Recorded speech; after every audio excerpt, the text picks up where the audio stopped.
that I'm going to be asking you, and I would like you to write them down. Then I would like you to provide the answers to all these questions, maybe this week or in the years to come. Find time to pray over these questions I'm going to be asking you, and find time to give an adequate and thorough answers to each one of them, and to do it prayerfully. Because if you do, that might be a kind of push for you to get to the place where God is preparing for you in life. There was a time that I had to sit down and answer these questions. And the answers that I have to them, they actually provide for me, they provided for me what I was going to do in the next 20 years of my life. So these questions that I'm going to ask you, they will help you to be able to answer questions like, where and what will you be doing in the next 20, 50 years of your life?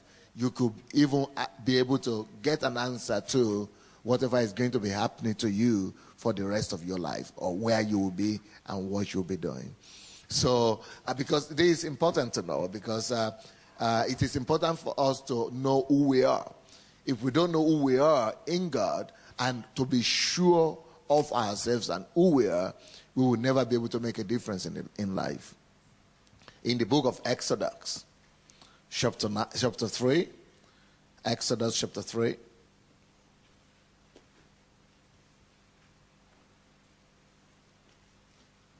We all know that story. From verses 9 to 11. Exodus chapter 3, from verses 9 to 11, it says, "Now therefore, behold, the cry of the children of Israel is come unto me, and I have also seen the oppression wherewith the Egyptians oppressed them. Come now therefore," God was talking to Moses now, "come now therefore, and I will send thee unto Pharaoh, that thou mayest bring forth my children, the children of Israel, out of Egypt." Then verse 11 says, "And Moses said unto God, Who am I, that I should go unto Pharaoh, and that I should bring forth the children of Israel out of Egypt?" God himself came to Moses, because God was sure that this is the man that will be able to accomplish the task of becoming a deliverer, to deliver a nation from bondage. This week, God has come to us. But there was an impediment on the way of Moses becoming who God wanted him to become. And the same impediment could be on our way today. That is, God himself. This is God showing up. But even after God had shown up, Moses still could not move forward.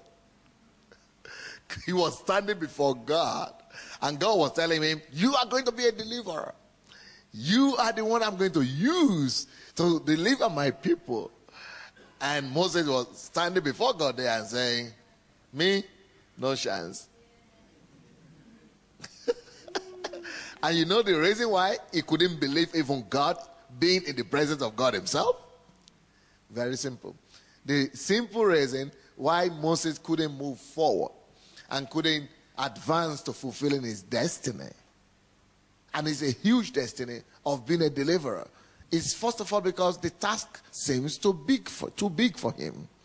Secondly, he didn't know, and he was not sure of his personality. And that is what I want to stop on today. That was actually the main reason that Moses doubted his mission. In verse 11 he says, "And Moses said unto God, Who am I? Who am I, that I should go unto Pharaoh? Who am I? Who am I?" Could you see something here? Could you see that the problem and the fault he had was his own self-image, low self-esteem, his own opinion of himself was not so high. It was too low. He had a low self-esteem. He didn't believe